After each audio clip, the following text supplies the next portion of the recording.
Hello fellow freedom lovers, you've asked why I'm moving my family from France to El Salvador.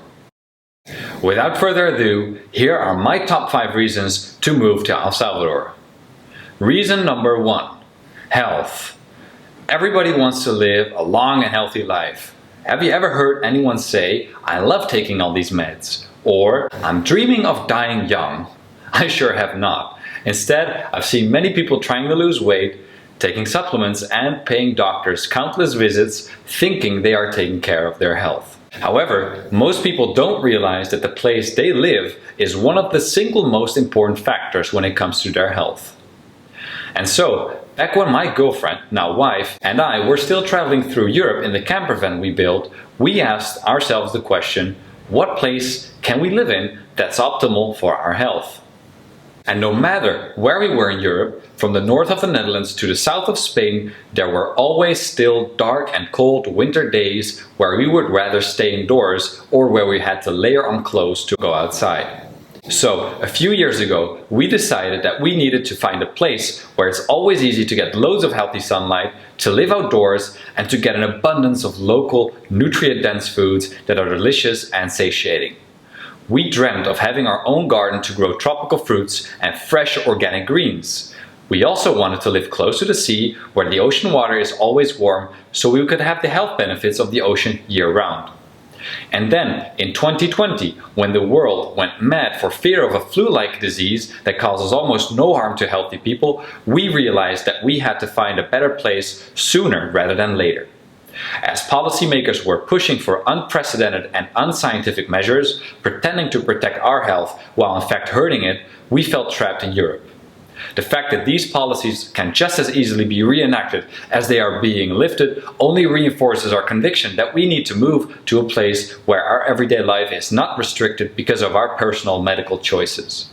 So, in summary, for years it has been our dream to live an active and healthy outdoor life in the tropics. The fabricated health emergency only made us execute our plans sooner.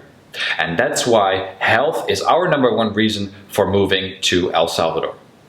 Next up, you'll hear why I think that as a family, we'll find more freedom in El Salvador than in the European countries we left.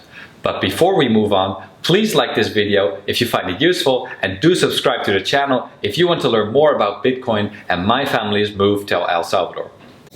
Reason number 2. Bitcoin.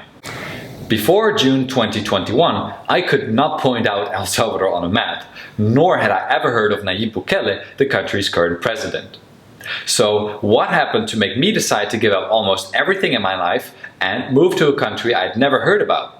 Well, at the end of the Bitcoin 2021 conference in Miami, Jack Mallers, founder and CEO of the Bitcoin payment company Strike, made a special announcement that I will never forget. Mallers told the story of how he spent a few months in El Salvador to roll out his product, helping Salvadorans keep more of their hard-earned money. He then unveiled that he had been asked by Nayib Bukele, the Salvadoran president, to advise on a law to make Bitcoin legal tender in El Salvador. Some of you may ask, legal tender? What? This meant that starting from September 2021, Bitcoin could officially be used as money in the country, making it almost equivalent to the US dollar, the official currency of the country. The difference being that goods and services are still priced in dollars, but they can be paid with Bitcoin. The historical significance of this law was crystal clear to me. Moreover, Mahler's emotional delivery hit me straight in the gut, and tears were running down my face. When I showed Mahler's keynote to my girlfriend, now wife, she jokingly said to me, "Maybe we should move to El Salvador." Even though she was kidding, the idea was born. Fast forward until now, the Bitcoin law has been in effect for over 5 months. El Salvador has been set on a slow but steady path towards Bitcoin adoption. The government has launched Chivo Wallet, a Bitcoin wallet that works in conjunction with the Chivo ATMs scattered around the country. Salvadorans can use these to exchange Bitcoin for dollars and back. Salvadorans working abroad can also send remittance payments back home instantly and almost for free, saving them time and money compared to the old money services. What's more, to incentivize adoption, all citizens were gifted $30 worth of Bitcoin. This is all very nice, but it does come at the cost of privacy and ownership compared to other Bitcoin wallets. More on that in a future video. So, before the Bitcoin law, 70% of the population was unbanked, having no practical way to save money. With the Bitcoin law in effect, the people of El Salvador are now given the possibility to save money as well as send it across the world for free. That's huge! And if that weren't enough on its own, Bukele, the president of El Salvador, has been busy promoting his country to Bitcoiners across the world. First, he has announced Bitcoin City, a project to build a city in a special economic zone on the southeastern coast of the country. To attract foreign investors and businesses, the only tax people living in Bitcoin City will pay is a value-added tax of only 10%. The city is planned to be powered by geothermal energy from a nearby volcano. Second, the country is going to offer Bitcoin bonds, which will revolutionize the way countries can finance their development. For investors, the Bitcoin bonds are a unique opportunity to earn an attractive yield on their capital in a world of suppressed interest rates. Next to the yield they will earn, Bitcoin bondholders that meet a certain threshold can get residency and a path towards citizenship. And then, there's actually a third way the government has been promoting the country to Bitcoiners and other freedom lovers across the world. And that brings us to reason number 3, personal freedom. Imagine a country where you can enter freely. No mandates, no special medical procedures to come in. Sounds crazy, right? I know, let's make it even crazier. Here's a tweet of Bukele, the president of El Salvador. There are no vaccine mandates or passports in El Salvador. No mask mandates, no testing requirements to enter the country. But there are vaccines available for everyone, even tourists, including boosters. Everybody makes their own choice. So far, more than 70% have been vaccinated. Now, what have I told you? The government is actually promoting common sense health measures such as a balanced diet, exercise, low stress, and fresh air and sunlight. I know this sounds too good to be true, but trust me, this country exists and it's called El Salvador. Here's a short clip from a health campaign ran by the government. Mantener un estilo de vida saludable también ayuda a reducir las complicaciones por COVID-19. Los grupos con más riesgo de mortalidad son los adultos mayores y las personas con obesidad, hipertensión, diabetes y enfermedades crónicas. Por eso pon en práctica estas recomendaciones. Aliméntate saludablemente con una dieta balanceada para acercarte a tu peso ideal. Haz actividades al aire libre. Así respiras aire fresco y recibes algo de sol, lo que tu cuerpo necesita para producir vitamina D. Toma por lo menos 2 litros de agua al día para mantener tus riñones saludables. Reduce el estrés dedicándote tiempo a ti mismo, por ejemplo, haciendo yoga o leyendo un libro.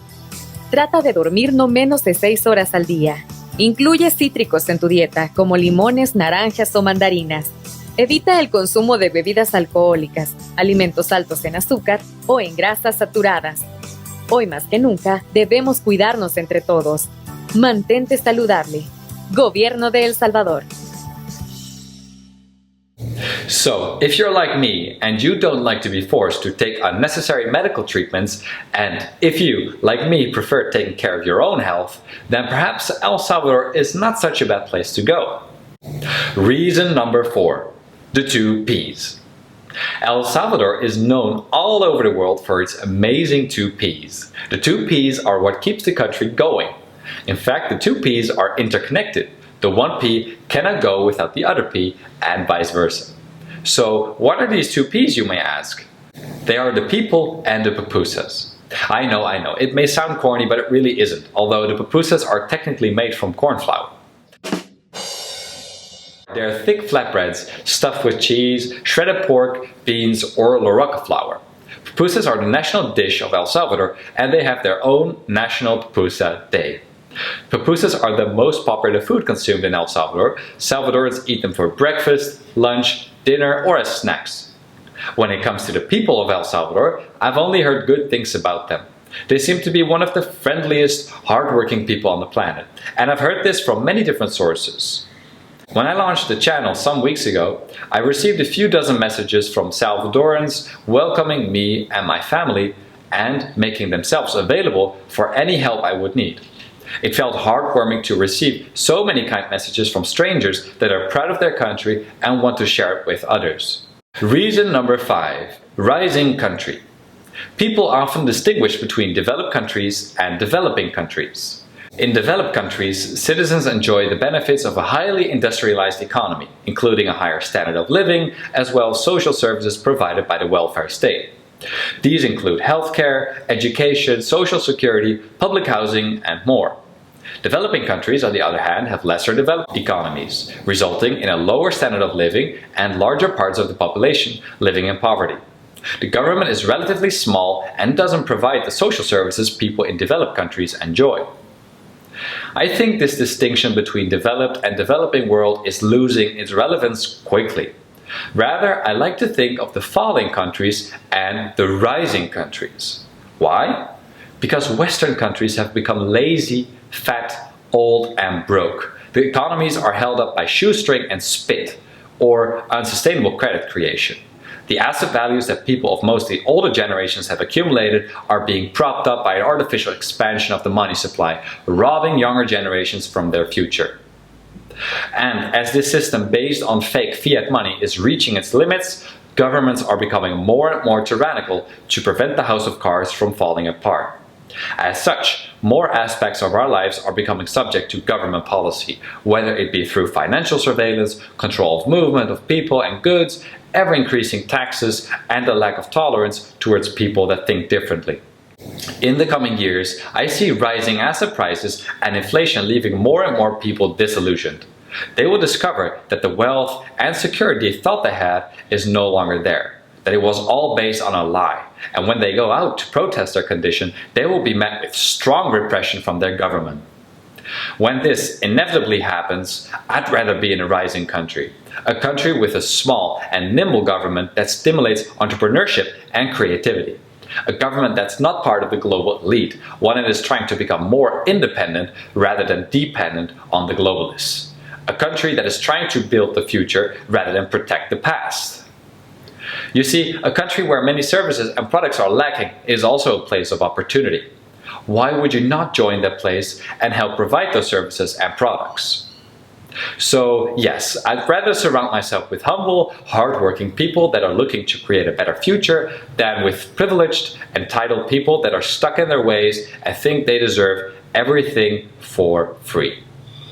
I just have a gut feeling that El Salvador today is a country full of opportunities, and that's why I'm going there and why I will share my journey with you. So there you have it. These are my top 5 reasons to move to El Salvador. For me, health, Bitcoin, personal freedom, the people and the country being on the rise all came together. It makes it an all-in package for me. Now, please note that these reasons are very personal to me because they match my personal values. If your personal values are different from mine, then these reasons probably won't work for you. So, whatever your situation is, if you're considering moving to another place, I recommend you first think about your personal values.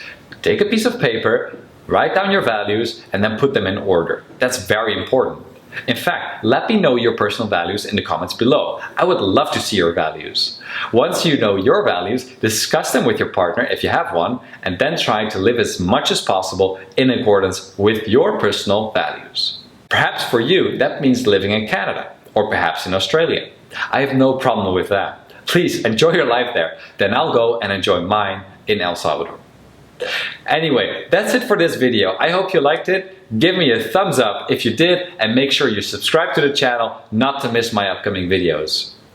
Alright everyone, see you in the next one. Bye!